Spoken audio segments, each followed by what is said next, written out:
मैं सुषमा त्रिवेदी, प्रोफ़ेसर इतिहास विभाग नवयुग कन्या महाविद्यालय, अनुषंगी लखनऊ विश्वविद्यालय। आज दक्षिण पूर्व एशिया के इतिहास में जापान के इतिहास के संदर्भ में आज हम लोग इकाई 5 और इकाई 6 का अध्ययन करेंगे। ये इकाइयाँ मुख्य रूप से इकाई 5 का जो मुख्य विषय है, वो है जापान का पश्चिमी राष्ट्रों के साथ विदेशी शक्तियों के साथ संपर्क और उस संपर्क के माध्यम से जापान की आर्थिक स्थिति पर, जापान की सामाजिक स्थिति पर और शिक्षा व्यवस्था पर क्या प्रभाव आया, उसके विषय में हम पढ़ेंगे। और ये दोनों तोकुगावा शासनकाल के संदर्भ में भी होगा और ये मेज़ी शासनकाल के संदर्भ में भी होगा। इकाई 6 में हम ये देखेंगे कि इस जापान के आधुनिकीकरण की जो एक लंबी प्रक्रिया चली, उसका परिणाम जापान में किस रूप में सामने आया, जैसे औद्योगिकीकरण का परिणाम या कृषि सुधारों का परिणाम, उनसे जो समस्याएं आई उनके विषय में, और एक सरकार विरोधी आंदोलन की परंपरा जापान में सशक्त हुई, उन सब विषयों पर हम इकाई 6 में अध्ययन करेंगे। तो इकाई 5 का जो मुख्य विषय है वो है सभ्यता और ज्ञानोदय, एक नई सामाजिक व्यवस्था का निर्माण। ये सभ्यता और ज्ञानोदय से संबंध ये है कि किस प्रकार से, क्योंकि जापान या पूर्वी एशिया के देश अपने स्तर पर पश्चिमी देशों से कहीं ज़्यादा सभ्य थे, कहीं ज़्यादा सुसंस्कृत थे, लेकिन फ़र्क सिर्फ इतना था कि दोनों संस्कृतियों के मानक मूल्यों में फ़र्क है, उनकी वैल्यूज़ में अंतर था, जिसकी वजह से पश्चिमी इतिहासकारों ने पूर्वी सभ्यताओं को पिछड़ी हुई सभ्यताओं, बर्बर सभ्यताओं के रूप में देखा। लेकिन ये एक वैल्यू लोडेड जजमेंट है, एक तरीके से तुलनात्मक और मूल्य परक मूल्यांकन है ये सभ्यताओं का। तो हम इस पर ना जाते हुए हम ये देखेंगे कि और पहले से ही सुसभ्य जापानी समाज ने जब उसका संपर्क पश्चिमी राष्ट्रों के साथ, उनकी सभ्यता संस्कृतियों के साथ हुआ, तो किस प्रकार से आदान प्रदान हुआ और उस आदान में विशेष रूप से आदान जापानी संस्कृति ने जो किया, उसके ऊपर क्या प्रभाव हुए। एक विशेष बात जापान का पश्चिमी राष्ट्रों के साथ संपर्क जो था, उसकी सबसे विशेष बात ये थी कि जापान ने जो मार्ग अपनाया वो चीन के मार्ग से बहुत भिन्न था, और इसका परिणाम ही यही हुआ कि जापान को पश्चिमी साम्राज्यवाद का वो परिणाम नहीं झेलना पड़ा, वो दंश नहीं झेलना पड़ा जो कि चीन को झेलना पड़ा। चीन में आरंभ से पश्चिमी राष्ट्रों के प्रति एक घृणा का भाव था, पश्चिमी संस्कृति के प्रति एक घृणा का भाव था, क्योंकि ये माना जाता है कि चीन का सम्राट सन ऑफ हेवन था, स्वर्ग पुत्र था। चीनी सभ्यता संस्कृति दुनिया की सबसे श्रेष्ठ संस्कृति थी, और ऐसा नहीं है, यही भावना जापान में भी थी। और जापान के और ये पूर्वी सभ्यताओं की एक विशिष्टता होती है कि सर्वश्रेष्ठता की भावना, वो सम्राट को दैवत्व प्रदान करने के लिए शायद ये परंपराएं किसी समाज द्वारा अपनाई जाती हैं। तो ये स्थिति जापान में भी थी, लेकिन जापान ने पश्चिमी दुनिया के साथ जब उसका संपर्क हुआ, तो जापान में वो घृणा का भाव नहीं था, बल्कि एक उदारता दिखाई जापान ने उन सभ्यताओं को समझने में और उनकी अच्छी बातों को ग्रहण करने में। न केवल उदारता दिखाई, बल्कि बहुत कहना चाहिए कि बहुत सहृदयतापूर्ण संबंध स्थापित करने का प्रयास आरंभ से किया गया। तो इस तरीके से उसके परिणाम ये हुए कि जापान साम्राज्यवाद की विभीषिका से बच गया, क्योंकि एक तरफ उसने विदेशी राष्ट्रों को अपने देश में प्रवेश दिया, लेकिन उस तरीके की असमान संधियां नहीं की जैसे कि चीन ने की। दूसरा, वो कभी भी विदेशी पूंजी पर निर्भर नहीं रहा अपने विकास के लिए। एक संरक्षणवादी नीति जापान के शासकों ने, भले ही तोकुगावा शासक हो या मेजी शासक हो, उन लोगों ने अपनाई। तो परिणाम ये हुआ कि विदेशी संपर्क का जो प्रभाव पड़ा जापान पर, या जापान ने जो विदेशी प्रारूपों को अपनाया विभिन्न क्षेत्रों में, उससे जापान को बड़ी सरलता से एक प्रगतिशील आधुनिक औद्योगिक व्यवस्था विकसित करने का अवसर मिला, विकसित करने में वो सफल हुआ, और साथ ही बहुत सारी सामाजिक परंपराओं को भी दूर किया गया, सामाजिक बुराइयों को, कुरीतियों को दूर किया गया। लेकिन एक ऐसा आवरण के साथ पश्चिमी चीज़ों को अपनाया गया, उन्हें जापानी स्थानीय परंपराओं के आवरण से ढक कर के, कि एक बड़ी दिलचस्प बात ये है कि 19वीं शताब्दी 20वीं शताब्दी तक यही माना जाता था कि ये जापान की स्थानीय परंपराएं हैं, लेकिन बाद में ये समझा गया कि ये पश्चिमी चीज़ों को उन्होंने अपनी परंपराओं में समाहित करके उन्हें एक नए स्वरूप में अपने समाज में विकसित किया। तो ये जापान के विदेशियों के साथ संपर्क का एक मूल एक कहना चाहिए बेसिक प्रिंसिपल्स थे, गाइडलाइंस थी, जिनके आधार पर उन्होंने अपने विदेश संबंधों का प्रबंधन किया और विदेशियों के साथ जो विदेशी तकनीकी या विदेशी संस्कृति के गुणों को अपनाने का प्रयास किया, उसको बहुत भली प्रकार सुनियोजित तरीके से इन चीज़ों का प्रबंधन किया गया। कहीं भी कहना चाहिए इनडिस्क्रिमिनेट प्रभाव नहीं आने दिया गया विदेशियों का जापान पर। हमेशा विदेशी उपस्थिति को भी नियंत्रित किया गया, विदेशी पूंजी को भी नियंत्रित किया गया, और ये ध्यान दिया गया कि जापानी संस्कृति का भी संरक्षण हो, जापानी उद्यमियों का भी संरक्षण हो। तो ये एक प्रशंसनीय उदाहरण है जापान का, जो कि किस प्रकार से विदेशी संपर्कों को नियमित किया जाना चाहिए, उनका रेगुलेशन किया जाना चाहिए, उनका मैनेजमेंट किया जाना चाहिए। अब हम देखेंगे कि विशेष रूप से अलग अलग काल में देखेंगे। तोकुगावा पीरियड में यदि हम देखते हैं तो हम जानते हैं कि 16वीं शताब्दी में सबसे पहले एक विदेशी समुद्री जहाज जापान के समुद्र तट पर उतरा था, एक दक्षिणी पश्चिमी द्वीप पर उतरा था, और वो पुर्तगाली जहाज था, दुर्घटनाग्रस्त हो गया था और शरण लेने के लिए पुर्तगाली व्यापारी जापान में पहुंचे थे। फिर धीरे धीरे संपर्क बढ़ने लगा। उसके बाद डच हॉलैंड के निवासी, नीदरलैंड के निवासी डच यात्रियों ने जापान में प्रवेश किया व्यापार के लिए।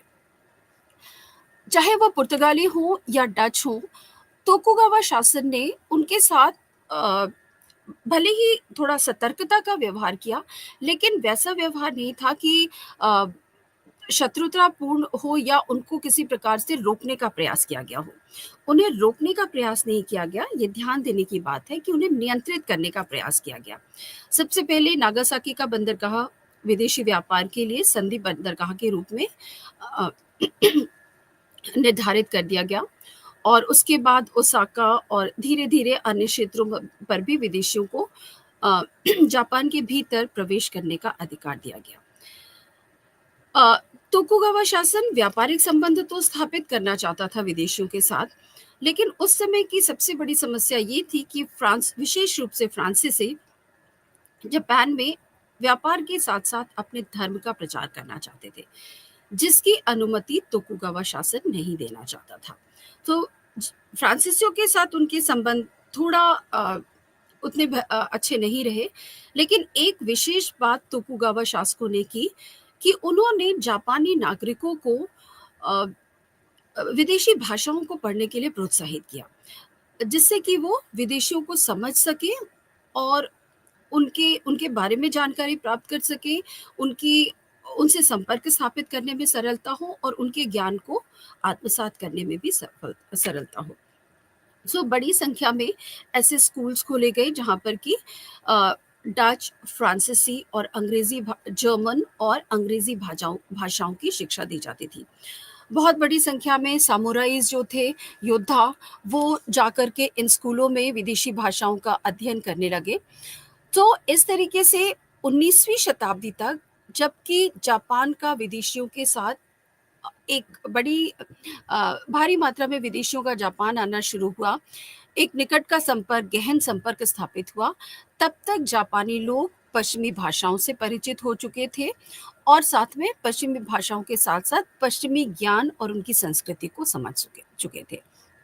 तो एक बहुत ही बुद्धिमानी का कदम था, जिसने जापानियों को अपने पश्चिमी संबंधों को नियंत्रित करने और व्यवस्थित करने का ये अनुभव उनके बहुत काम आया, क्योंकि उनके पास बड़ी संख्या में ऐसे लोग थे जो कि विदेशी भाषाएं बोल सकते थे और समझ सकते थे। तोकुगावा शासन ने भी जापानियों को प्रोत्साहित किया कि वो विदेशों में जाकर के विदेशी ज्ञान को प्राप्त करें, लेकिन चूंकि ये एक सैन्य तंत्र का शासन था, तो इसका मुख्य ध्यान था अपनी सैनिक सुरक्षा, और अधिकतर सामुराई विदेशियों को नापसंद करते थे। तो इस तरीके से तोकुगावा शासनकाल में संपर्क विदेशियों के साथ हुआ, विदेशी व्यापार भी बढ़ा और विदेशियों को जैसा कि हम जानते हैं ईडो में, क्योटो में, ओसाका, नागासाकी, हिदोया जैसे बड़े-बड़े शहरों में और बंदरगाहों में अपने प्रवेश न केवल प्रवेश करने की अनुमति मिली, बल्कि अपने व्यापारिक प्रतिष्ठान स्थापित करने की अनुमति भी मिली। तो इस तरीके से तोकुगावा शासनकाल में विदेशी संपर्कों की एक अच्छी शुरुआत हुई। इस समय जो लोग मुख्य रूप से प्रभावशाली थे विदेशियों के साथ संपर्क को बढ़ावा देने में या उसका समर्थन करने में कि जापान की प्रगति इस बात में है कि वो पश्चिमी शक्तियों के साथ संपर्क स्थापित करने। उनमें जो सबसे महत्वपूर्ण व्यक्ति था उसका नाम था निशी अमाने।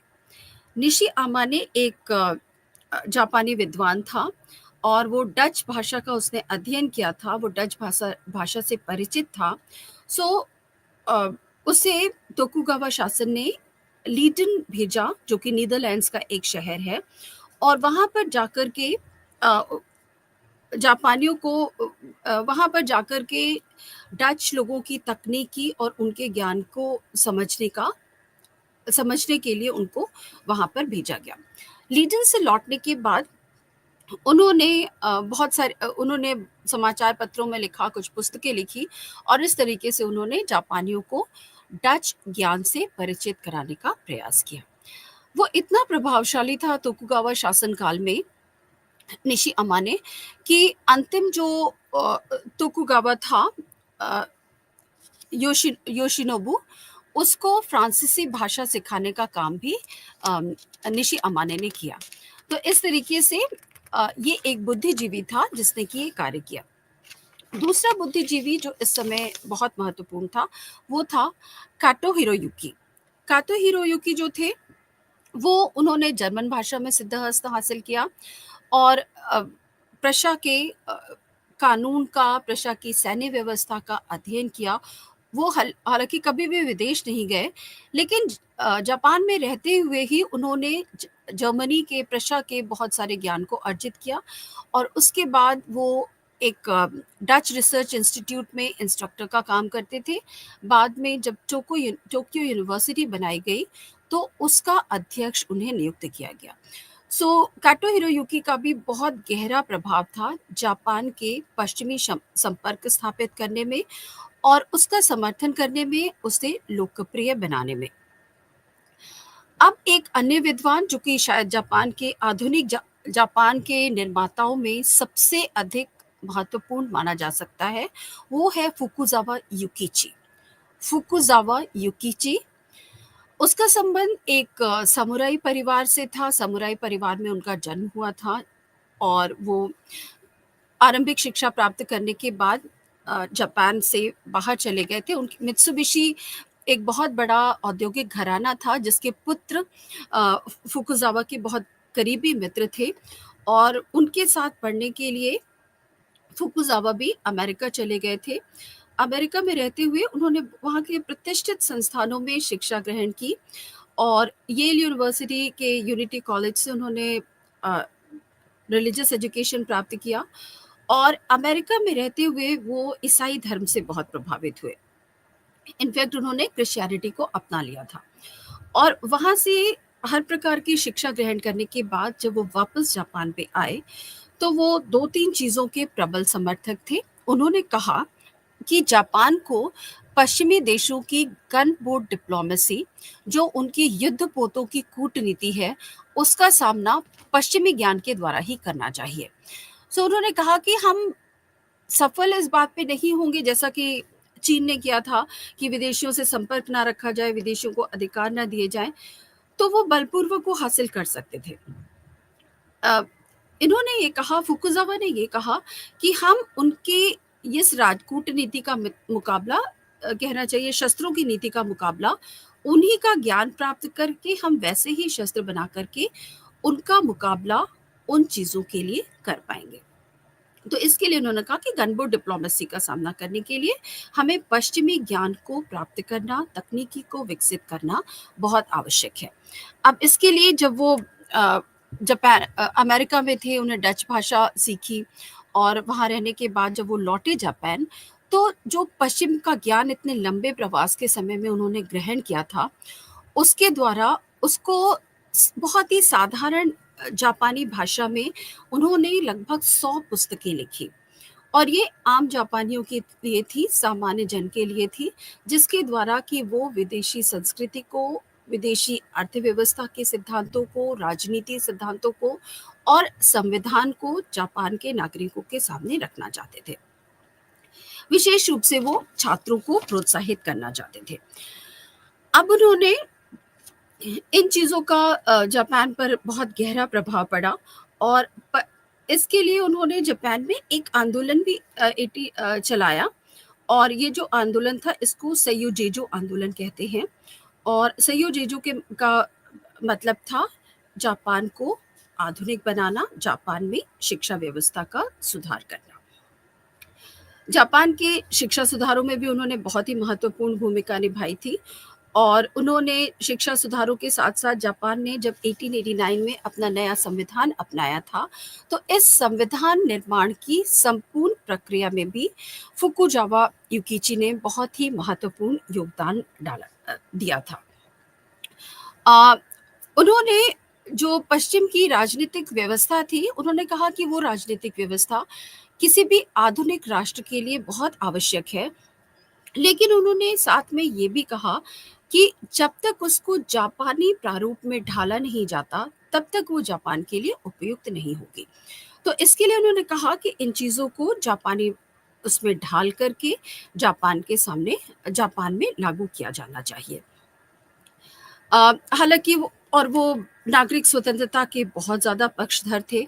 उनका कहना था कि मनुष्य को मनुष्य के ऊपर नहीं बनाया गया है, सभी मनुष्य सामान्य हैं, एक स्तर पर हैं और इसलिए किसी भी मनुष्य द्वारा किसी का शोषण किया जाना एक राजनीतिक व्यवस्था के लिए, एक मानवीय व्यवस्था के अनुकूल नहीं है। सो फुकुजावा युकिची की एक विशेष बात ये थी कि संविधानवाद पर बल देते थे, वो मानवीय स्वतंत्रता पर बल देते थे और पश्चिमी ज्ञान को जापानी परंपरा के में ढाल करके जापान में लागू करने की बात कहते थे। सो फुकुजावा युकिची ने जापान को प्रगति के लिए 6 सिद्धांत दिए। वो 6 सिद्धांत ये थे। पहला, व्यक्तिगत स्वतंत्रता का सिद्धांत कि हर मनुष्य को एक निश्चित स्तर की व्यक्तिगत स्वतंत्रता प्रदान की जानी चाहिए। दूसरा सिद्धांत था ऐसा कानून जो कि मनुष्य की स्वतंत्रता को बाधित ना करे। तो एक संविधान जो कि जनतांत्रिक संविधान हो, जिसमें जनता की आकांक्षाओं का ध्यान रखा जाए। तीसरा, उन्होंने कहा कि समाज में विज्ञान और तकनीकी के प्रयोग को प्रोत्साहन दिया जाना चाहिए। चौथा, उन्होंने धार्मिक स्वतंत्रता की बात की कि क्योंकि वो ईसाई धर्म से प्रभावित थे, ईसाई धर्म अपना चुके थे, इसलिए उन्होंने कहा कि जापानी समाज में धार्मिक स्वतंत्रता को बढ़ावा दिया जाना चाहिए, धार्मिक स्वतंत्रता प्रदान की जानी चाहिए सरकार के द्वारा। चौथा, अगला जो उन्होंने कहा वो था शिक्षा को प्रोत्साहन दिया जाना चाहिए, क्योंकि शिक्षित समाज ही एक समृद्ध राष्ट्र का निर्माण कर सकता है। सो उन्होंने कहा कि शिक्षा को समाज में प्रोत्साहन दिया जाना चाहिए। जो एक और विषय था वो था कि उन्होंने बल दिया इस बात पर कि स्थिर राजनीति होनी चाहिए, क्योंकि जापान एक लंबे समय से राजनीतिक अस्थिरता के दौर से गुजर रहा था। तोकुगावा शासनकाल ने एक सैन्य तंत्र की स्थापना की और ये जो सैन्य तंत्र था या सैनिक शासन था, वो जापान में ये स्थिति थी कि तोकुगावा शासन के समय लगभग 50% धन जो था वो खर्च होता था सेनाओं के ऊपर। तो परिणाम यह होता था कि देश की प्रगति के लिए, उद्योगों के लिए या यातायात के साधनों के विकास के लिए किसी भी प्रकार की पूंजी उपलब्ध नहीं होती थी। इसके अलावा समुराइज राजनीति को में प्रभावशाली थे, राजनीति पर समुराइज का प्रभुत्व था और ये समुराई हिंसक तरीकों से समाज को नियंत्रित करने का प्रयास करते थे। तो ये एक राजनीतिक अस्थिरता की स्थिति बनी हुई थी जिसे कि फुकुजावा ने एक लंबे समय तक अनुभव किया था। और वही वो जब अमेरिका में रह कर के उन्होंने अध्ययन किया, तो वहाँ उन्होंने देखा कि किस तरीके से गणतांत्रिक व्यवस्था में राजनीतिक स्थिरता रहती है, राजनीतिक शांति रहती है, जिससे कि समाज की प्रगति, आर्थिक सामाजिक प्रगति के प्रयास किए भी जा सकते हैं और वो प्रयास सफल भी होते हैं। तो वो इस बात के बहुत ज़्यादा पक्षधर थे कि जापान में राजनीतिक स्थिरता लाई जानी चाहिए। अब उनके जो ये 6 सिद्धांत उन्होंने दिए राष्ट्र को सशक्त और समृद्धिशील बनाने का, वो बहुत लोकप्रिय हुए और एक जननेता के रूप में जापान में फुकुजावा युकिची उभरे। लेकिन वो एक स्वतंत्र चिंतक थे और कुलीन वर्ग से क्योंकि संपर्क रखते थे, इसलिए उन्होंने व्यक्तिगत स्वतंत्रता की तो बात की, लेकिन कभी भी लैंगिक समानता की बात उन्होंने नहीं की। जो परंपरा हालांकि इतने लंबे समय तक वो पश्चिम में रहे, अमेरिकी समाज को उन्होंने बहुत करीब से देखा, लेकिन फिर भी वो जब जापान लौट करके आए, तो उनका ये मानना था कि स्त्रियों लैंगिक समानता नहीं हो सकती, स्त्री पुरुष के समान नहीं हो सकती। और उन्होंने ये भी कहा कि स्त्रियों को बहुत अधिक शिक्षा नहीं दी जानी चाहिए, क्योंकि ऐसा करने पर उनके विवाह के में समस्याएं उत्पन्न होती हैं।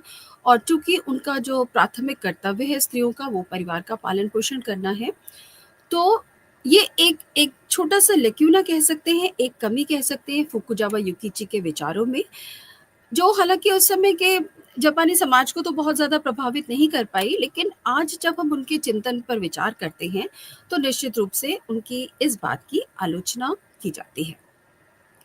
फिर जैसे मैंने कहा कि वो एक स्वतंत्र चिंतक थे, तोकुगावा शासन काल में रहते हुए भी उन्हें जो तोकुगावा शासकों की जो अ, अनुचित अ, नीतियां लगी, उनकी उन्होंने खुल करके आलोचना की। तोकुगावा शासन समाप्त होने के बाद जब मेजी शासनकाल आया, तो मेजी रूलर्स चाहते थे कि क्योंकि फुकुगावा युकिची जापान में बहुत ज़्यादा लोकप्रिय हो चुके थे उस समय और बहुत प्रभावशाली व्यक्तित्व थे, उनका ज्ञान 100 पुस्तकें उन्होंने लिखी। तो ऐसे में मेजी शासन चाहता था कि वो उनका सहयोग करें और मेजी रूलर्स उनको शासन का हिस्सा बनाना चाहते थे। लेकिन वो उन्होंने इसे स्वीकार नहीं किया, स्वतंत्र रूप से कार्य करते रहे, कभी भी वो मेजी शासन का हिस्सा नहीं बने। बल्कि जब भी उन्हें मेजी शासन की कमियां नजर आई, उन्होंने खुल करके मेजी रूल का मेजी शासनकाल की नीतियों का उन्होंने आलोचना भी की। सो इस तरह से फुकुजावा युकिची आधुनिक जापान के निर्माताओं में यदि हम देखें, सो उनका बहुत ही महत्वपूर्ण स्थान है।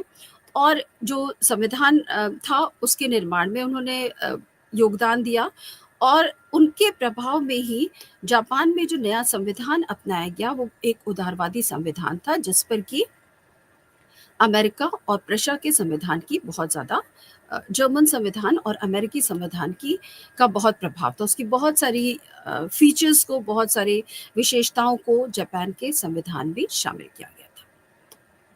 अब हम देखेंगे कि मेजी शासनकाल में किस तरीके से विदेशी संपर्कों का प्रबंधन किया गया। विदेश नीति जो उनकी थी कि विदेशी शक्तियों के साथ किस तरीके का व्यवहार करना है, उन्हें जापान में किस सीमा तक जापान में उनको अधिकार देने हैं, जापान में प्रवेश की अनुमति देनी है, लेकिन उससे भी ज़्यादा कि जापानी समाज को पश्चिम से कितना ग्रहण करना है और किस प्रकार से ग्रहण करना है। क्योंकि जापान की सबसे खास बात ये थी कि उन्होंने एक ऐसी नीति, बाइफरकेटेड पॉलिसी अपनाई। इस नीति में एक तरफ विदेशियों को नियंत्रित रखना है, लेकिन दूसरी तरफ विदेशियों से ग्रहण करना है। उसमें कभी संकोच नहीं किया गया, बड़ी उदारता के साथ विदेशियों से ग्रहण करने का प्रयास किया गया। ये एक बिल्कुल पिक्यूलियर चीज़ है जापानी समाज के साथ। साम्राज्यवाद के उस दौर में 18वीं 19वीं शताब्दी में अलग-अलग देशों ने अलग-अलग तरीके से इसको विदेशी संपर्क की समस्या को सुलझाने का प्रयास किया, लेकिन जापान ने शायद इसमें सबसे अधिक बुद्धिमत्ता दिखाई कि एक उदारवादी और नियंत्रणवादी दृष्टिकोण अपनाया, जिसमें कि एक संतुलन रखा और जिसकी वजह से पश्चिम के प्रभाव का लाभ तो उन्हें मिला, लेकिन जापान कभी भी साम्राज्यवाद का हिस्सा किसी पश्चिमी ताकत का साम्राज्य या उपनिवेश बनने से बचता रहा। मेजी शासनकाल की नीति तोकुगावा से भी अधिक उदार थी विदेशी संपर्क के प्रति, और अ, शासन संभालते ही मेजी शासकों ने एक प्रतिनिधि मंडल अमेरिका भेजा, जिसको कहा जाता है इवाकुरा मिशन, इवाकुरा प्रतिनिधि मंडल। अ, वहाँ के एक विद्वान थे इवाकुरा, उनके नेतृत्व में भेजा गया था और एक बहुत बड़ा दल था। इसने अमेरिका जाकर के वहाँ पर एक लंबा प्रवास किया और पूरे निर्देशों के साथ भेजा गया था कि इस दल के जितने भी सदस्य हैं वो अलग अलग क्षेत्रों का अध्ययन करेंगे। अ, जैसे कि एक छोटी दल के भीतर ही एक छोटी समिति बनाई गई, 3 लोगों को ये ज़िम्मेदारी सौंपी गई कि वो वहाँ की अर्थव्यवस्था और आर्थिक प्रक्रिया का अध्ययन करेंगे। कुछ सदस्यों को ज़िम्मेदारी दी गई कि वो अमेरिका की बैंकिंग सिस्टम का अध्ययन करेंगे, बैंकिंग व्यवस्था का अध्ययन करेंगे। कुछ को बताया गया कि वहाँ पर जो सामाजिक परिस्थितियाँ हैं, उनका अध्ययन करेंगे।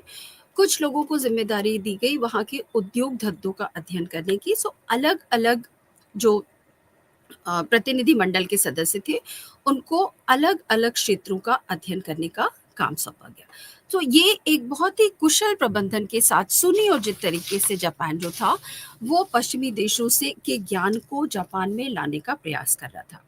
उसके बाद एक अन्य प्रतिनिधि मंडल था जो कि यूरोप की यात्रा पर गया और यूरोप के अलग-अलग देशों के साथ उन्होंने संपर्क किया और वहाँ के ज्ञान का अध्ययन किया। सो अब हम देखेंगे कि जापान मेजी रूलर्स ने ये सारा जो पश्चिम की तरफ भेजे गए थे विद्वान प्रतिनिधि मंडल, उन सब ने जो आकर के रिपोर्ट्स दी अपनी, जो उनके अनुभव थे, जो उन्होंने ज्ञान वहाँ पर प्राप्त किया था, उसको सरकार के सामने प्रस्तुत किया गया। उस पर विचार विमर्श किया गया और फिर ये डिसाइड किया गया कि किस राष्ट्र से किस क्षेत्र में ग्रहण करना है, या जापान की अर्थव्यवस्था, सामाजिक व्यवस्था के किस क्षेत्र में कौन-सा प्रारूप, किस मॉडल को इम्प्लीकेट करना है, किस प्रारूप को अपनाना है। तो सबसे पहले ये कहा गया कि औद्योगिक क्षेत्र में इंग्लैंड के प्रारूप को अपनाना है, क्योंकि एक छोटा-सा देश होते हुए भी औद्योगिक क्रांति का जो प्रभाव इंग्लैंड में पड़ा वो किसी अन्य यूरोपीय देश में नहीं पड़ा। तो सबसे पहले ये डिसाइड किया गया कि औद्योगिक क्षेत्र में औद्योगिक उत्पादन और प्रगति के क्षेत्र में इंग्लैंड के मॉडल को अपनाया जाएगा। दूसरा, सैन्य संगठन के क्षेत्र में, चूंकि प्रशा के नेतृत्व में उस समय यूनिफिकेशन ऑफ जर्मनी हुआ था, जर्मनी का एकीकरण हुआ था और प्रशा एक महत्वपूर्ण सैनिक राज्य के रूप में उभरा था। तो जापान ने के मेजी शासकों ने ये डिसाइड किया कि सैनिक क्षेत्र में प्रशा को फॉलो किया जाएगा, प्रशा के प्रारूप को अपनाया जाएगा।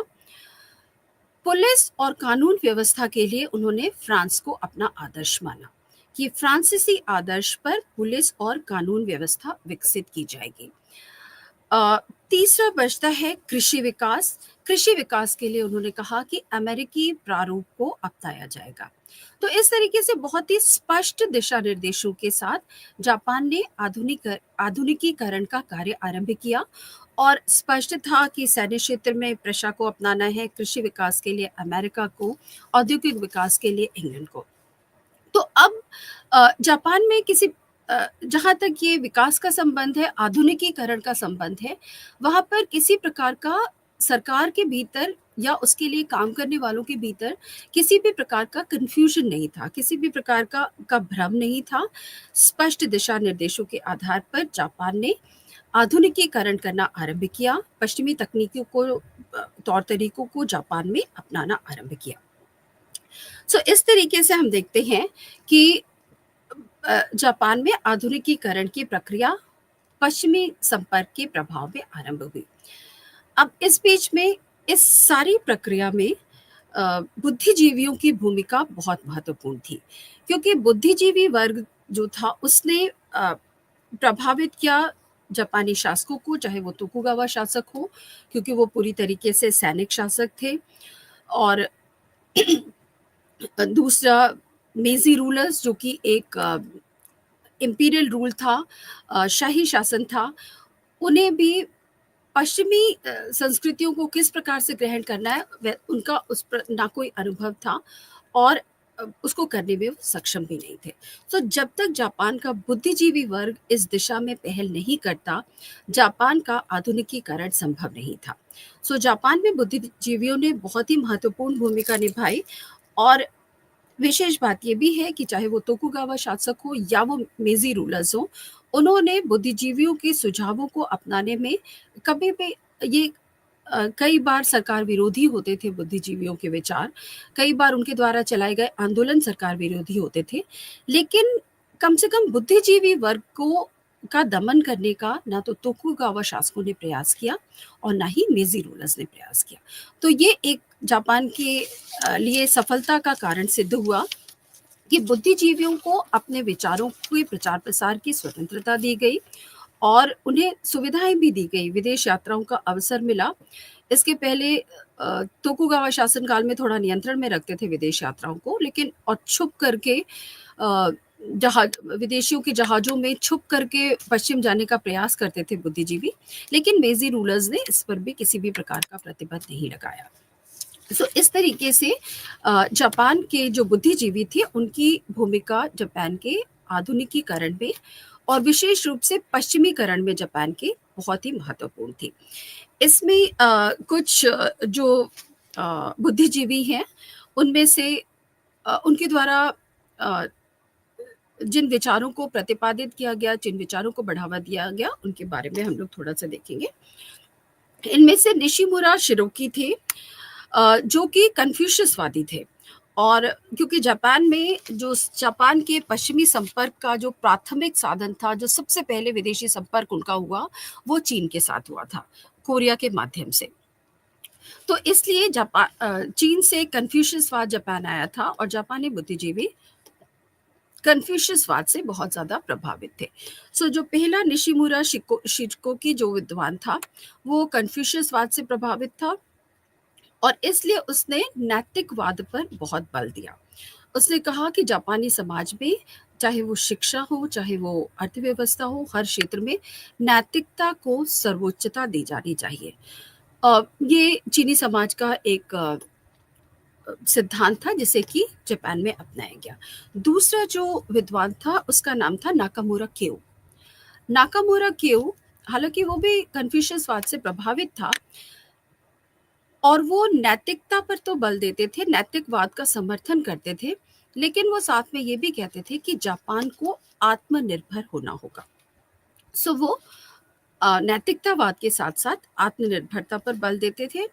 तीसरे जो विद्वान थे वो थे कानो शिरोपुरी, और ये जो कानो शिरोपुरी थे उन्होंने सामाजिक संगठन पर बल दिया और उन्होंने कहा कि समाज को नैतिकता के आधार पर समाज का संगठन करना चाहिए और समाज को विवेकशील होना चाहिए।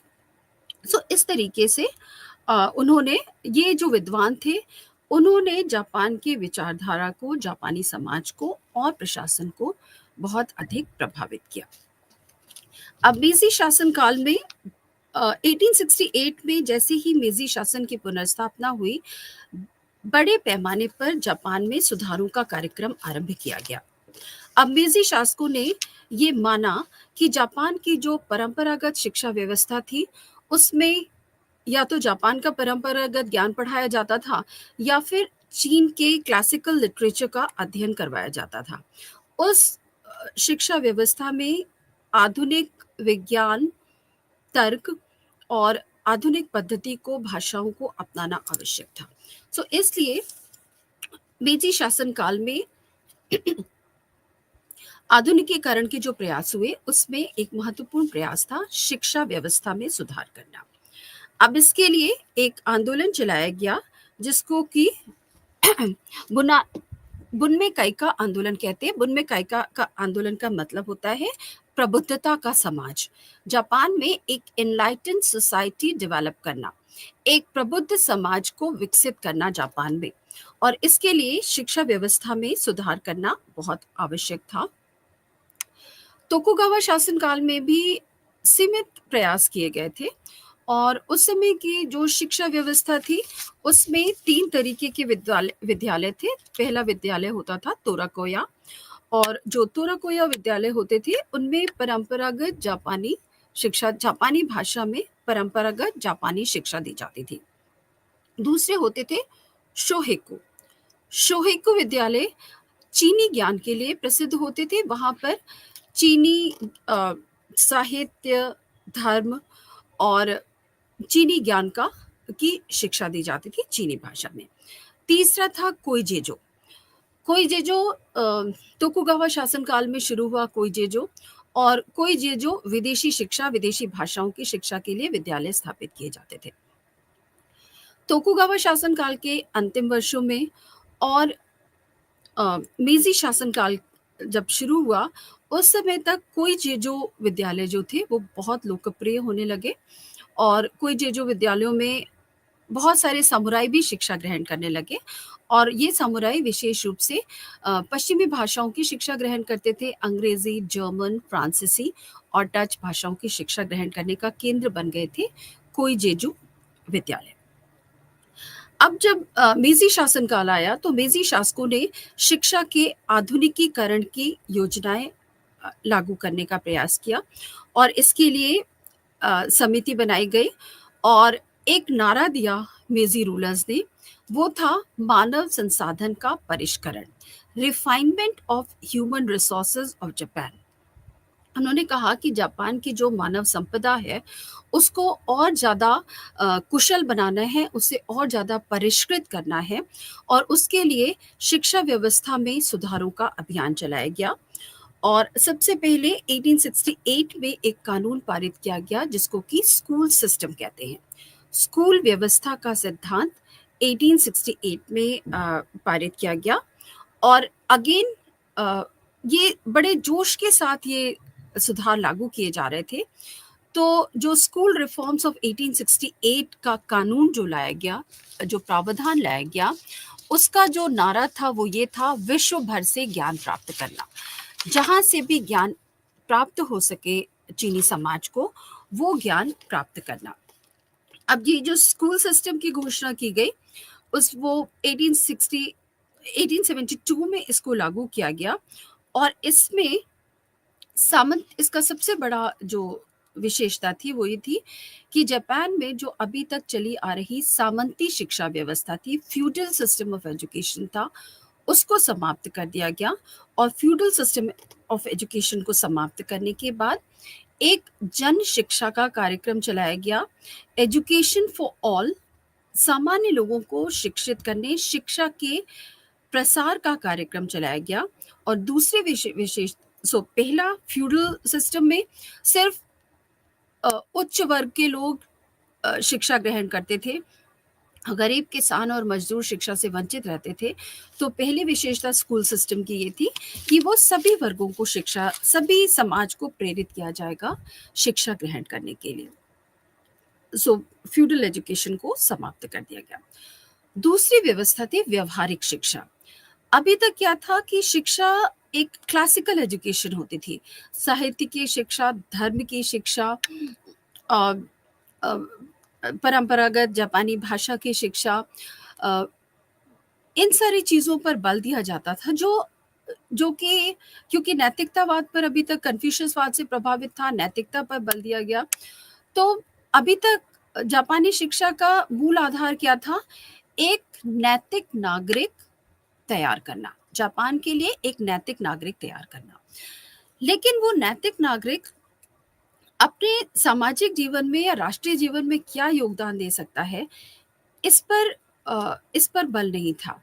नतीजा ये था कि जो व्यक्ति परंपरागत शिक्षा में पढ़ा लिखा हुआ है वो नैतिक तो था, लेकिन वो ना तो अपने जीवन यापन में किसी तरीके के नए प्रयास कर रहा था, किसी तरीके की प्रगति नहीं हो रही थी, ना ही वो जिस उद्योग धंधे में था, चाहे वो कृषि हो चाहे उद्योग हो, वहाँ पर किसी प्रकार की प्रगति नहीं हो रही थी। तो जापानी समाज को प्रगतिशील बनाने के लिए जापानी बुद्धिजीवियों ने, जिन्होंने कि 1872 का स्कूल एक्ट पारित करवाया था, तैयार किया था, उन्होंने बल दिया कि जापान में व्यावहारिक शिक्षा व्यवस्था को अपनाया जाना चाहिए, प्रैक्टिकल एजुकेशन होना चाहिए। शिक्षा ऐसी होनी चाहिए जिसको कि व्यक्ति अपने दिन प्रतिदिन के जीवन में जिसको लागू कर सके, और उसका आध्यात्मिक विकास तो हो सकता है धार्मिक शिक्षा और नैतिक शिक्षा के माध्यम से, लेकिन सांसारिक विकास के लिए आवश्यक है कि उसे व्यावहारिक शिक्षा दी जाए। इसलिए ये जो 1872 का एक्ट था, उसमें ये इस बात पर बल दिया गया कि व्यावहारिक शिक्षा पर को जापान में लोकप्रिय बनाया गया। इस समय जब जो मेजी शासन था, उसने कहा कि हमारी जो शिक्षा व्यवस्था होगी उसमें morality of east and skills of west का समावेश होगा। पूर्व की नैतिकता और पश्चिम की कुशलता, इन दोनों का समावेश करके हम अपनी शिक्षा व्यवस्था को विकसित करेंगे। So this was a beautiful blend of east and west, और ये इससे जापान में बहुत तेजी से ज्ञान का प्रचार हुआ। शिक्षा व्यवस्था को दिन प्रतिदिन के जीवन के साथ जोड़ा गया, राष्ट्रीय प्रगति के साथ जोड़ा गया, और इससे जापान बहुत जल्दी, जो जापान का नारा था एक सशक्त राष्ट्र, एक समृद्ध राष्ट्र, उसको प्राप्त करने में जापान को सफलता मिली। ये बहुत बड़ा लैंडमार्क था प्रैक्टिकल एजुकेशन को अपनाना, और इसके लिए उन्होंने, चूंकि ये सारा जो परिवर्तन हो रहे थे वो पश्चिम के प्रभाव को ग्रहण करने से हो रहे थे। ये जो स्कूल रिफॉर्म्स थे 1872 के, जिसमें प्रैक्टिकल एजुकेशन को शिक्षा का हिस्सा बनाया गया, वो प्रभावित थे अमेरिका से। उसके बाद यहाँ पर थोड़ी 1879 में एक अगला सुधार आदेश जारी किया गया। अब इस सुधार आदेश में कहा गया कि स्कूली शिक्षा को स्वतंत्रता दी जाएगी, स्वायत्त बनाया जाएगा, और इसे स्थानीय शासन के अधीन किया जाएगा।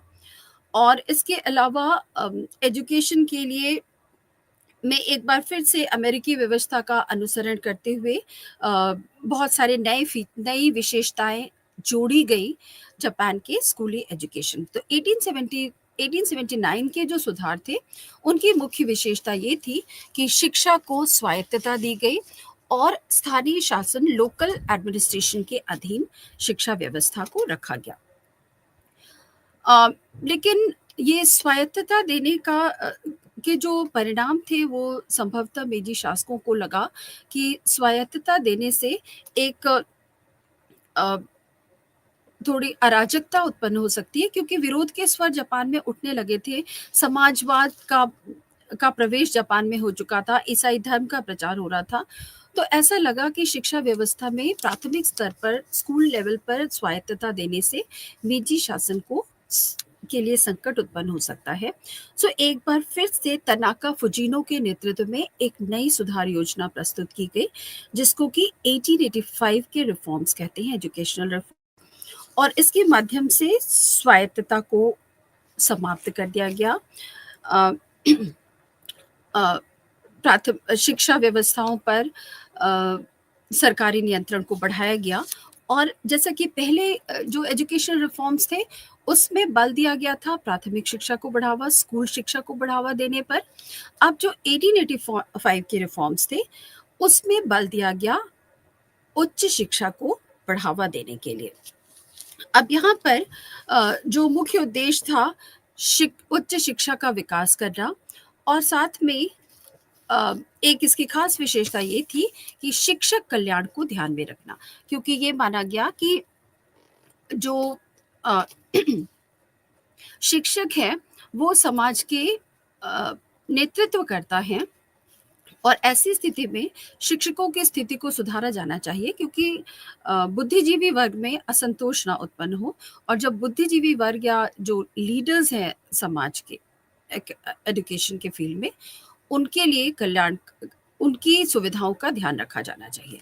तो शिक्षकों का कल्याण, उच्च शिक्षा को बढ़ावा देना, ये मुख्य लक्षण थे, और साथ में औद्योगिक शिक्षा के लिए अलग विद्यालयों की स्थापना करना, ट्रेनिंग स्कूल्स की स्थापना करना। 1885 के रिफॉर्म्स ने जापान में शिक्षा सुधारों को पूर्णता प्रदान की। सबसे पहले रिफॉर्म्स में प्राइमरी एजुकेशन को बढ़ावा दिया गया, दूसरे रिफॉर्म्स में प्रैक्टिकल एजुकेशन को बढ़ावा दिया गया और तीसरे रिफॉर्म में सुधारों में उच्च शिक्षा व्यवस्था को बढ़ावा दिया गया। तो इस तरीके से कम एक क्षेत्र में जापान ने शिक्षा के क्षेत्र में मेजी शासनकाल में नया संविधान लागू करने के समय तक पर्याप्त सुधार कर लिए गए थे और शिक्षा व्यवस्था का आधुनिकीकरण और पश्चिमीकरण काफी हद तक किया जा चुका था। ये विदेशी संपर्क का प्रभाव था जापान के ऊपर, विशेष रूप से जापान की शिक्षा व्यवस्था पर और जापान के बुद्धिजीवी पर। अब हम आते हैं यूनिट 6 पर, इकाई 6 पर, और इकाई 6 का जो विषय है वो है पश्चिमी संपर्क से के बाद जापान में होने वाले परिवर्तन, और विशेष रूप से हम विचार करेंगे उससे उत्पन्न होने वाली कुछ नई प्रवृत्तियों पर, जैसे कि मजदूर आंदोलन, नई समस्याओं पर जैसे कि कृषि क्षेत्र में आने वाली समस्याएं। इन विषयों पर हम यूनिट 6 में विचार करेंगे। अब जो है मेजी शासन का जो मुख्य उद्देश्य था वो था जापान को आर्थिक रूप से मजबूत बनाना, सशक्त बनाना। लेकिन अर्थव्यवस्था को सशक्त बनाना उनके लिए सरल कार्य नहीं था। तोकुगावा शासनकाल से जो उन्हें विरासत में मिली थी वो एक बहुत ही दुर्बल अर्थव्यवस्था थी। केंद्रीय शासन जो कि बुकुफु शासन था, वो उसका वित्तीय प्रबंधन बहुत ही दुर्बल था और बुकुफु का जो मुख्य उद्देश्य होता था वो सैनिक खर्च करना, अपनी सैनिक शक्ति को बनाए रखना। 50% के करीब जो बुकुफु की आय थी वो सैनिक खर्च के पर व्यय होती थी। परिणाम स्वरूप अन्य क्षेत्रों में व्यय करने के लिए, निवेश करने के लिए बुकुफु शासन के पास धन की हमेशा कमी बनी रहती थी। दूसरा ये केंद्रीय शासन था। जो स्थानीय स्तर का शासन था, हान का शासन, हान का वित्तीय प्रबंधन भी बहुत कमजोर था, क्योंकि हान्स के सामने भी समुराइज रखने की, समुराई उनके पास होते थे, समुराइयों का वेतन देना, उनके भत्ते देना, उन सब चीजों के कारण हान की आर्थिक व्यवस्था भी बहुत अच्छी नहीं थी।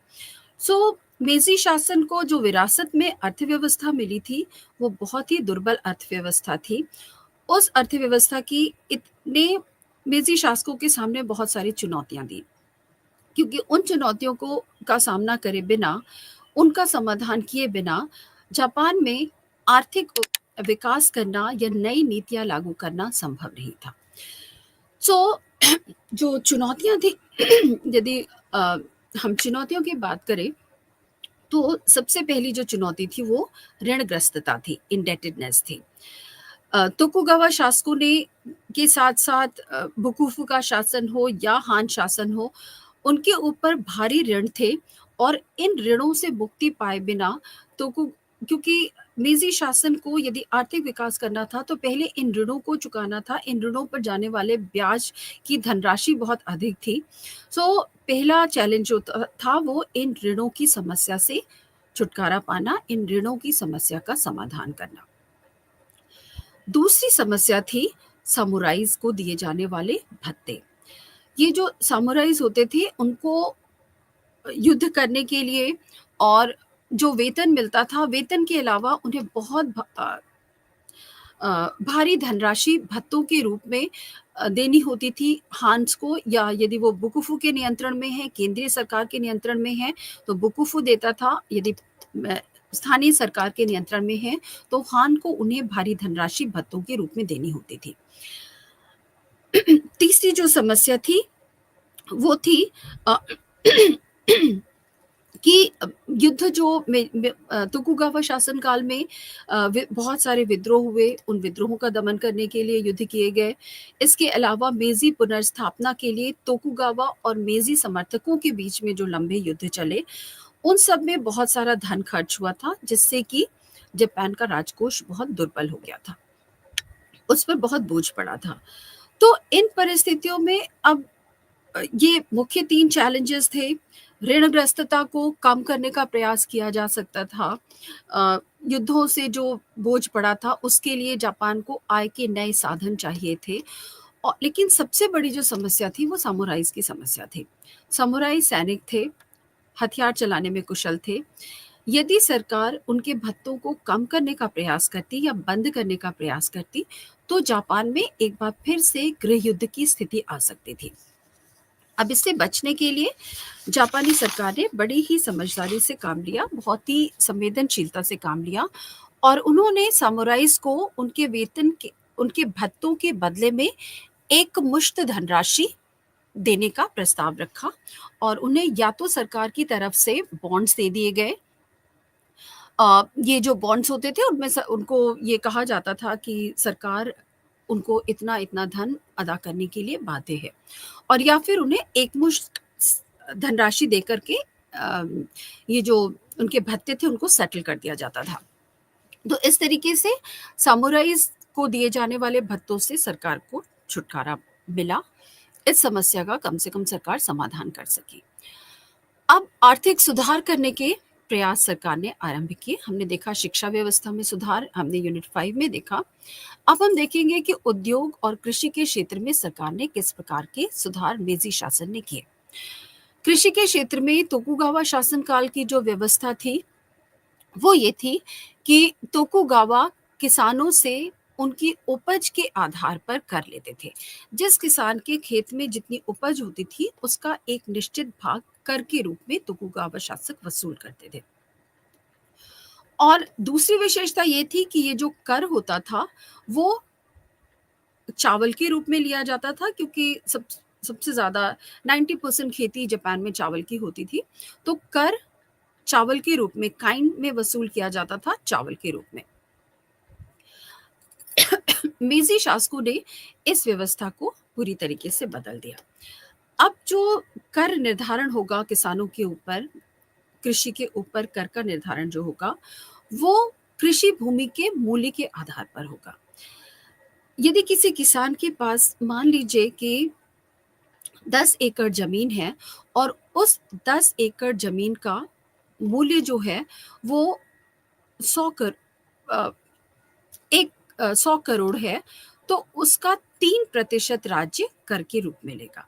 तो यहाँ पर उत्पादन से कोई सरोकार नहीं है कि किसी किसान के खेत में यदि 60 मन उत्पादन हुआ है तो वो 10 मन राज्य को देगा। उससे कोई मतलब नहीं है। उस किसान की जो कृषि भूमि है उसकी उसके मूल्य का अनुमान लगाया जाएगा और उस मूल्य के अनुमान के आधार पर 3% कर के रूप में राज्य वसूल करेगा। बाद में इसको घटा करके 2.5% कर दिया गया, 2.5% कर दिया गया। अ, उसके बाद एक और सुधार ये किया गया कि कृषि को एक व्यक्तिगत संपत्ति के रूप में स्वीकार कर लिया गया और अब इसे खरीदने बेचने का अधिकार भूस्वामी को दे दिया गया। तीसरा सुधार ये किया गया कि जो भी खेती कर रहा है काश्तकार, जो कृषक है, उसे भूमि का मालिक मान लिया गया। पर ये मालिक मानना स्थायी नहीं था, एक पट्टेदारी के रूप में कि जब तक वो किसान उस खेत पर खेती करना चाहता है, तब तक ज़मींदार नहीं बल्कि किसान उस ज़मीन का मालिक होगा। तो ये 3 बहुत ही क्रांतिकारी परिवर्तन थे, बहुत ही मौलिक परिवर्तन थे। पहला, उपज के आधार पर नहीं, मूल्य के आधार पर कृषि कर का निर्धारण किया जाएगा। दूसरा, किसानों को ज़मीन का स्वामी मान लिया जाएगा और तीसरा, भूमि कर को नकद के रूप में वसूल किया जाएगा। कैश के रूप में लिया जाएगा, काइन के रूप में नहीं लिया जाएगा, चावल के रूप में नहीं लिया जाएगा। तो ये एक बहुत बड़ा कदम था। It was a leap forward in agricultural reforms क्योंकि राज्य को प्रगति करने के लिए आर्थिक संसाधनों की आवश्यकता थी और चावल के रूप में कर एकत्र करने से उसको पर्याप्त आय नहीं होती थी। सो कैश की आवश्यकता थी, तो अब ये निर्धारित किया गया कि सरकार कर जो लेगी वो कैश के रूप में लेगी। दूसरे, औद्योगिक क्षेत्र में सुधार करना आरंभ किया गया और तोकुगावा शासनकाल से बहुत सारे कारखाने स्थापित किए गए थे जापान में, जिनमें विशेष रुचि जापानियों की थी खदानों के लिए। खनन उद्योग में, क्योंकि कोयले की खानें जापान में भारी मात्रा में थी और उस समय जितनी भी फैक्ट्री मशीनें होती थी वो भाप से चलती थी। तो कोयला जो था वो बेसिक नीड थी, एक बेसिक आवश्यकता थी उद्योगों की, इसलिए खनन उद्योग पर जापान में बहुत बल दिया गया। दूसरा, जापान द्वीपों का देश था, इसलिए जहाजरानी उद्योग, जलपोत बनाने के उद्योग को भी बढ़ावा दिया गया। और तीसरा उद्योग था लोहा और इस्पात उद्योग, क्योंकि सभी उद्योगों के लिए मशीनें बनाने इत्यादि के लिए लोहा इस्पात की आवश्यकता थी। चौथा उद्योग जापान में, जिसे मेजी शासकों ने तोकुगावा शासनकाल से चला, लेकिन मेजी शासकों ने जिस पर विशेष ध्यान दिया वो था वस्त्र उद्योग। तो इस तरीके से जापान में तोकुगावा शासनकाल में उद्योगों की स्थापना आरंभ हो चुकी थी। मेजी शासकों ने इसको बढ़ावा दिया। मेजी शासकों की विशेषता ये थी कि उन्होंने व्यक्तिगत उद्यमियों को सरकार की तरफ से धन देकर उद्योग स्थापित करने के लिए प्रोत्साहित किया। तो औद्योगिकीकरण, और यहाँ पर भी उन्होंने जापान और अमेरिका और इंग्लैंड के प्रारूप को फॉलो करते हुए, उसको अपनाते हुए औद्योगिकीकरण का कार्य आरंभ किया। तो और विशेष रूप से जो स्वदेशी विकास पर उन्होंने विशेष रूप से ध्यान दिया। और ये खास बात थी कि जापान ने इन उद्योगों में विदेशी पूंजी के निवेश को हमेशा हतोत्साहित किया, देशी पूंजी या सरकारी पूंजी का निवेश किया। और ये एक बहुत ही बुद्धिमानी का कदम था, क्योंकि चीन में साम्राज्यवाद के जाल में फंसने का सबसे बड़ा कारण था विदेशी पूंजी। भारत में साम्राज्यवाद के टिकने का, उपनिवेशवाद का सबसे बड़ा कारण था विदेशी पूंजी का निवेश। जापान ने इसको बड़े ही कुशल तरीके से नियंत्रित किया और जापान ने ऐसा नहीं होने दिया।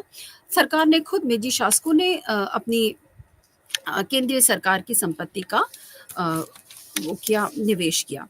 तो इस तरीके से औद्योगिक क्षेत्र के सुधार किए गए। अब जापान के सामने एक बड़ी समस्या थी मुद्रास्फीति। मुद्रास्फीति का अर्थ है महंगाई का बढ़ना और मुद्रा के मूल्य में कमी आना। तो जापान में दो कारणों से, एक तो चीज़ों की कमी हो रही थी बाज़ारों में, इस वजह से मुद्रास्फीति बढ़ रही थी, मुद्रा का मूल्य कम हो रहा था। दूसरा, जापान से चांदी और सोना विदेश जा रहा था, इस वजह से वहाँ पर मुद्रा का मूल्य तेजी से घट रहा था, मुद्रास्फीति बढ़ रही थी। तो ऐसी स्थिति में औद्योगिक या आर्थिक विकास संभव नहीं होता है मुद्रास्फीति की दर जब बहुत ऊंची होती है। तो इससे बचने के लिए जापान ने मुद्रास्फीति को रोकने के लिए विशेषज्ञ नियुक्त किए, और इसमें मत्सुकावा काबायाशी नाम के एक अर्थशास्त्री थे। उन्होंने बहुत महत्वपूर्ण योगदान दिया और 1881 में उन्होंने मुद्रास्फीति को रोकने के लिए उपाय आरंभ किए, जिनमें से कि पहला था चांदी और सोने के भंडारों को बढ़ाना। तो इस प्रकार, और इंफ्रास्ट्रक्चर के विकास पर बल दिया गया जापान में, औद्योगिक ढांचे के विकास पर, जिससे कि सुविधाएं उत्पन्न हो सके उद्योग धंधों के विकास के लिए, इन चीजों पर बल दिया गया। अब हम देखेंगे कि औद्योगिकीकरण और विकास के परिणाम स्वरूप जापान में कुछ नई प्रवृत्तियों का जन्म हुआ, और उनमें से एक प्रवृत्ति थी मजदूर संघों का विकास। जापान में तेजी से औद्योगिकीकरण हो रहा था, और जैसा कि मैंने बताया कि मुख्य रूप से 4 चीजों के कारखाने जगह जगह स्थापित हो रहे थे। इन सब की वजह से अभी तक उद्योग के क्षेत्र में सामंती व्यवस्था लागू थी।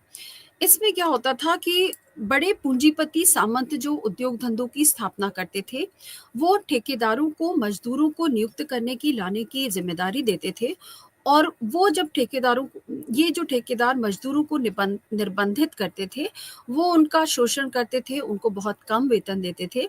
परिणाम स्वरूप मजदूर विवाद आरंभ हो गए जापान में, और 1897 के बाद मजदूर संघों की भूमिका और भी ज़्यादा जापान में महत्वपूर्ण होने लगी।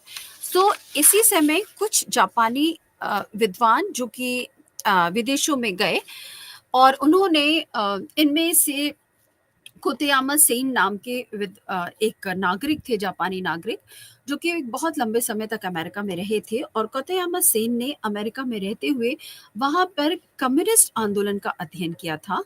और जब वो अमेरिका में रहते हुए उन्हें जापान के पहले मजदूर संघ की स्थापना की थी 1890 में।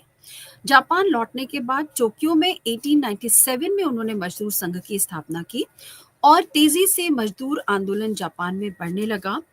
और इन मजदूर संघों ने जो इंडस्ट्रियल डिस्प्यूट्स थे, जापानी मजदूरों के जो विवाद थे, उनके लिए हड़तालें करना, और कई बार ये हिंसक भी हुए, जापान में दंगे भी हुए मजदूरों के। तो इस तरीके से एक सशक्त मजदूर परंपरा आरंभ हुई कातायामा सेन के नेतृत्व में जापान में। और बहुत ही जल्दी पूरे जापान में मजदूर संघ बनने लगे। मजदूर विवादों को सुलझाने के लिए सरकार को विवश किया जाने लगा। लेकिन सरकार इस बात को लेकर के बहुत चिंतित थी कि मजदूर संघों के माध्यम से समाजवाद जापान में प्रवेश ना करने पाए। तो कई बार बहुत ही क्रूरतापूर्वक दमन किया गया इन मजदूर आंदोलनों का, और मजदूर नेताओं को बंदी भी बनाया गया, क्योंकि वो चीन का उदाहरण उनके सामने था कि किस प्रकार से समाजवाद ने चीन पर साम्यवाद हावी हो चुका था। तो ये परंपरा, इसका अर्थ था जापान में शाही शासन का अंत करना। तो ऐसे हाराकीरी का प्रयास मेजी शासन नहीं कर सकता था, इसलिए उसने जापान में मजदूर आंदोलनों को नियंत्रित करने का भरपूर प्रयास किया। उसके बाद हम देखेंगे कि जापान में कृषि क्षेत्र में भी असंतोष बढ़ रहा था। और कृषि क्षेत्र में असंतोष का कारण अगेन सामंतवादी व्यवस्था थी, सामंतवादी शोषण था। और जैसा कि आपको बताया कि पट्टेदारी व्यवस्था इंट्रोड्यूस की गई थी, जिसमें कि काश्तकार को अस्थायी रूप से भूमि का स्वामी माना जाता था, लेकिन अभी भी भूमि का वास्तविक स्वामी जमींदार बने हुए होते थे। तो परिणाम ये था कि सतही स्तर पर व्यवस्था को सामंतवाद से मुक्त करा दिया गया था, लेकिन व्यावहारिक स्तर पर अभी भी जमींदार कृषि व्यवस्था में सबसे अधिक प्रभावशाली बने हुए थे। वो किसानों का शोषण करते थे।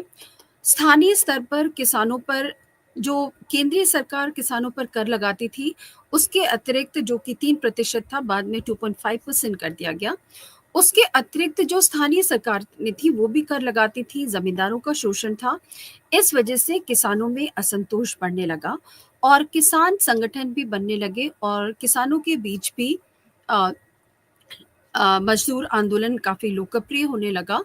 और इस तरीके से ये एक सकारात्मक पक्ष भी था कि समाज के इन वर्गों को, जो अभी तक जापानी समाज में बहुत ही दमित वर्ग था, डिप्रेस्ड क्लास थे और गरीब वर्ग था किसानों और मजदूरों का, उनको एक प्रतिनिधित्व मिला। अपने अधिकारों के लिए संघर्ष उन्होंने किया और मेजी शासन को विवश किया कि वो उनकी मांगों को स्वीकार करें और समाज में उनके लिए एक महत्वपूर्ण स्थान, एक सम्मानजनक स्थान क्रिएट हो, क्योंकि वो जापान की प्रगति के एक महत्वपूर्ण हिस्से थे, एक महत्वपूर्ण एजेंट्स थे जापान को प्रगतिशील बनाने में। इस तरीके से हमने ये देखा। सारांश में हम ये कह सकते हैं कि जापान के आधुनिकीकरण और पश्चिमीकरण की जो प्रक्रिया है, वो एक अनुकरणीय प्रक्रिया है, क्योंकि 3 विशेष बातें जापानी प्रक्रिया की दिखाई देती हैं हमें। एक, विदेशी पूंजी को सीमित रखना, विदेशी पूंजी के निवेश को प्रतिबंधित करना, सीमित रखना। दूसरा, देशी उद्योगों को संरक्षण देना, ये एक महत्वपूर्ण वो था। और तीसरा, राज्य में मजदूरों और किसानों के प्रतिनिधित्व को सम्मान प्रदान करना, उनकी आवाज को सुनना। तो इस तरीके से जापान का आधुनिकीकरण एक बड़ी ही संयमित प्रक्रिया के द्वारा संपन्न हुआ।